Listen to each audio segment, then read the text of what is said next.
Assalamualaikum, sahabat pembelajar. Semangat pagi. Salam sehat buat semuanya. Gimana kabar, sahabat pembelajar?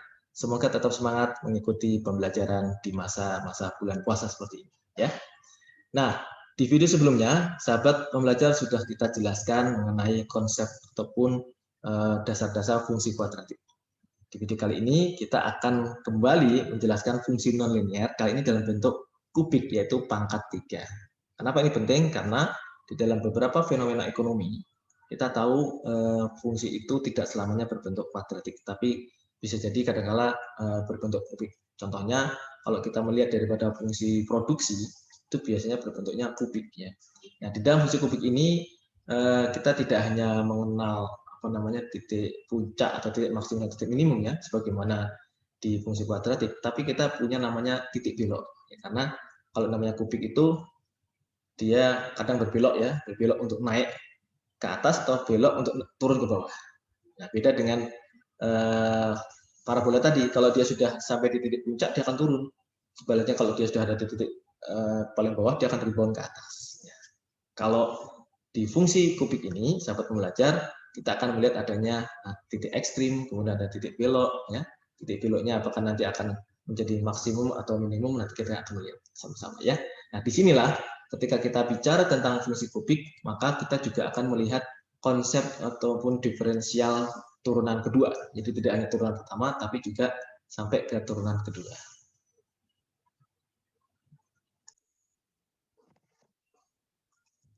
Sahabat pembelajar, yang namanya sebuah fungsi yang disebut kubik, itu pangkat 3, itu jika dan hanya jika bentuknya adalah AX pangkat 3 plus B kuadrat plus CX plus D. Ya. Di mana A, B, C, D ada koefisien atau konstanta, dan A tidak boleh sama dengan 0. Ya. Karena kalau A sama dengan 0, maka menjadi fungsi kuadratik. Karena pangkat tertingginya jadi menjadi 2. Nah, grafik atas fungsi tersebut akan memotong sumbu Y dinilai D. Dinilai D karena dia tidak ada variabel X-nya ya. Maksudnya memotong sumbu Y-nya di sumbu nilai D ya. Kemudian titik potong sumbu X atau penyelesaiannya akan menggunakan ini. AX pangkat 3 plus B kuadrat plus CX plus D sama dengan 0. Ini akan sulit ditentukan. Kecuali kita menggunakan graph calculator. Ya. Maka di sini kita fokusnya bukan memotong ke sumbu X, tapi bagaimana apakah fungsi kubik ini memiliki nilai ekstrim tertentu, yaitu balik ya, maksimum ataupun minimum, dan nilai belok. Nah, gitu ya. Ini yang namanya nilai ekstrim, di mana fungsi itu akan berbalik, belok ya, akan berbelok, kemudian naik ke atas atau turun lagi seperti itu ya. Ini namanya fungsi kubik. Nah, nilai titik ekstrim terjadi saat turunan pertama, diferensial pertama yang f aksen x sama dengan 0. Maka nanti kalau fungsi kubik di turunan pertama itu kan jadi fungsi kuadratik ya, karena pangkat 3-nya menjadi pangkat 2 gitu ya. Kemudian kalau kita ingin mengetahui apakah nilai ekstrim kita maksimum atau minimum, maka kita menggunakan kaidah ini. Jika turunan kedua itu lebih kecil dari 0, berarti ekstrimnya maksimum. Sebaliknya, jika turunan kedua dari X itu lebih besar dari 0, maka nilai ekstrimnya minimum. Nah, kenapa ini bisa terjadi? Logikanya adalah yang namanya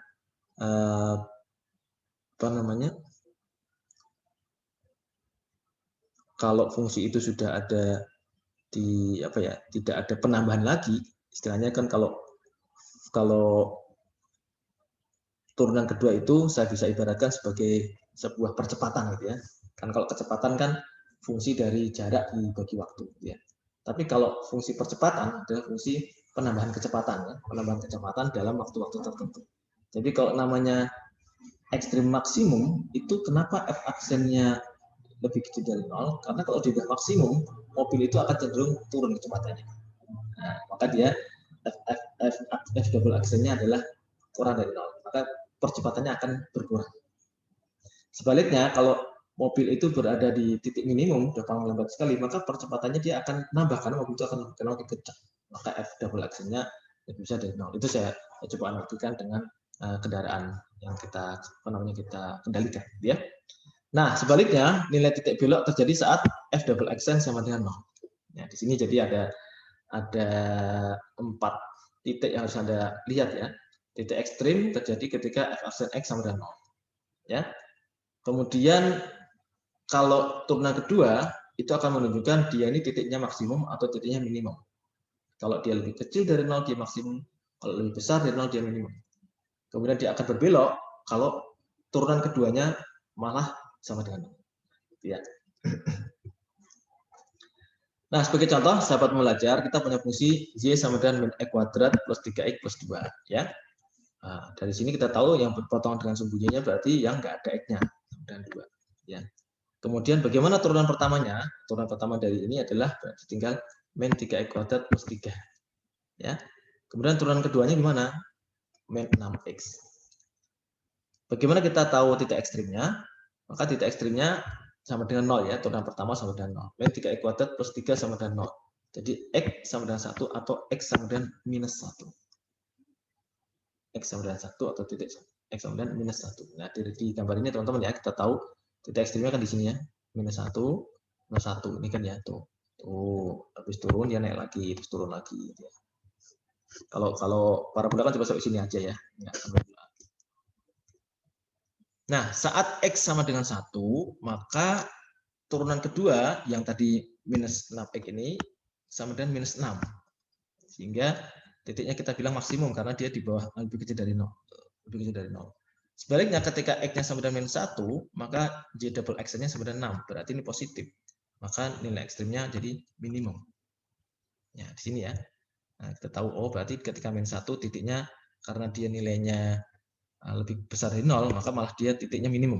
Tapi yang satu ketika dia lebih kecil dari 0, maka malah nilai ekstrimnya maksimum. Ya. Titik belok kapan? Saat min 6x sama dengan 0 ya, turunan kedua sama dengan 0. Berarti x sama dengan 0. Jadi titik beloknya begitu ya. Nah, ini kan beloknya kan ketika x-nya 0 semua. Itu berada di titik 0,2.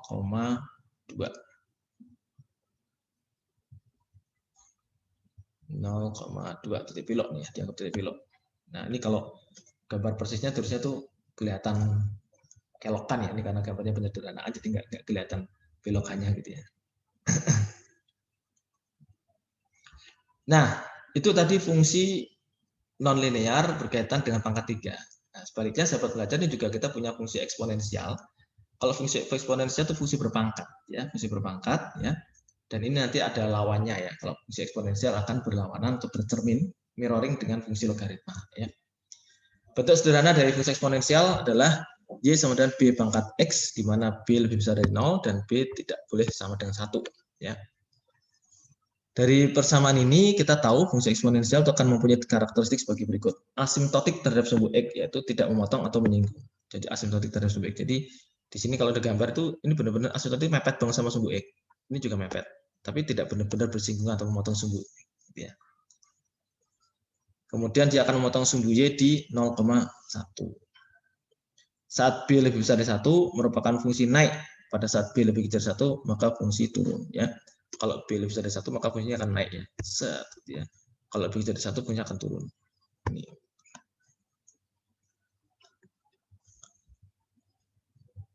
Nah, gimana kalau kita tambahkan ini ada angka-angka yang lain ya.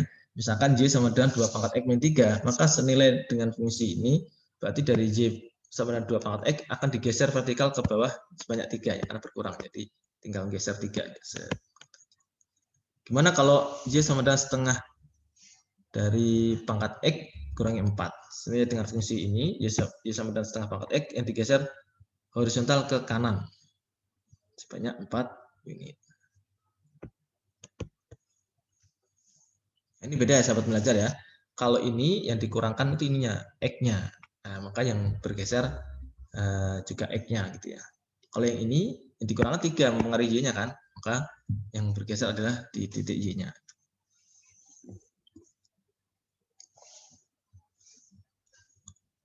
Coba gambarkan y sama dengan e pangkat x, y sama dengan x, dan y sama dengan x e pangkat x plus 2 ya. Jadi kalau y sama dengan e-nya itu adalah bilangan natural 2,718 sekian-sekian ya. Maka fungsinya seperti ini. Ya. Kemudian kalau apa namanya? Y sama dengan min e pangkat min x kebalikannya gitu ya. Tapi kalau dia y sama dengan x digeser 2 unit ke kiri, berarti kan karena kenapa kita tahu bergeser, yang bergesernya adalah di X-nya karena kan memang yang bertambah X-nya ya, pangkatnya istilahnya. Maka dia akan bergeser ke kiri sebanyak 2.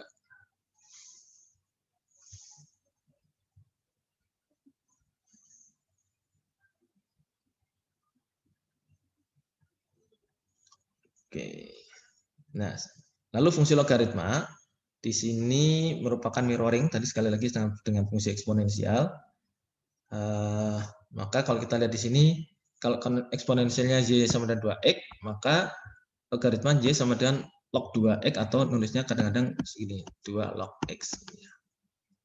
Ya, jadi kebalikan ya. Ini eksponensialnya, ini logaritmanya. Bisa Anda buktikan melalui tabel ini ya. Nah, ini juga mencerminkan gini ya. Kalau y sama dengan setengah pangkat x, maka log setengah x atau setengah log x. Ini sama dengan juga setengah log x. Ini setengahnya di atas ya. Bisa dicek nanti di tabel ini teman-teman ya. Nah, gimana kalau lognya itu b-nya lebih besar dari 1, maka dia ininya bergerak ke atas ya. Tapi kalau b-nya itu di antara 0 dan 1 atau lebih besar dari 0 dan kurang dari 1, maka dia ininya ke bawah. Nah, fungsi lingkaran ini pada prinsipnya adalah bentuk umumnya adalah x kuadrat ya plus y kuadrat sama dengan nilai tertentu gitu ya. Ini kalau titik pusatnya 0. Kalau titik pusatnya 0, x kuadrat plus y kuadrat sama dengan nilai tertentu gitu ya. Ini kalau titik pusatnya 0,0. Tapi kan bisa jadi pusat lingkaran itu nggak di titik 0,0, tapi di titik misalkan h, maka ini dikurangi x dikurangi h dikuadratkan, y kurangi k dikuadratkan sama dengan r kuadrat. R kuadrat jari-jarinya ya. Ini c yang dan jari-jarinya ya. Nah, jika suatu titik x1 y1 kita substitusi ke persamaan ini, kesamaan dasar ini ya sahabat, maka hasilnya r kuadrat. Maka titik tersebut berada di lingkaran. Jika hasilnya lebih kecil daripada r kuadrat, maka titik tersebut berada dalam lingkaran. Jika lebih besar dari r kuadrat, maka titiknya berada di luar lingkaran.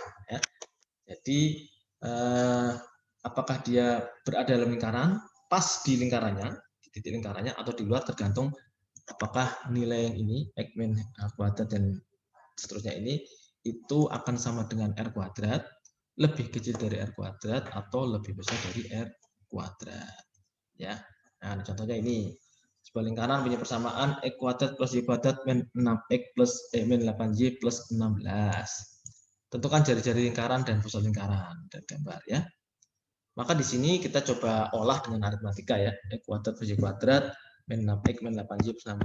Kita bisa tulis ulang. Oh, berarti x min 3 dikuadratkan plus y min 4 dikuadratkan min 9 min 16 plus 16 ya.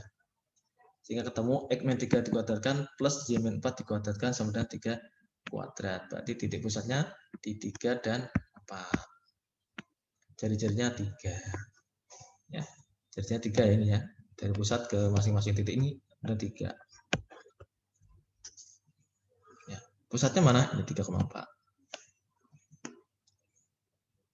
Gampang ya sahabat belajar ya. Bagaimana kalau elips? Elips ini hampir mirip dengan lingkaran, hanya saja di sini pasti di sini ya x min h dikuadratkan ditambah dibagi a kuadrat ditambah y min k dikuadratkan bagi b kuadrat sama dengan 1 ya.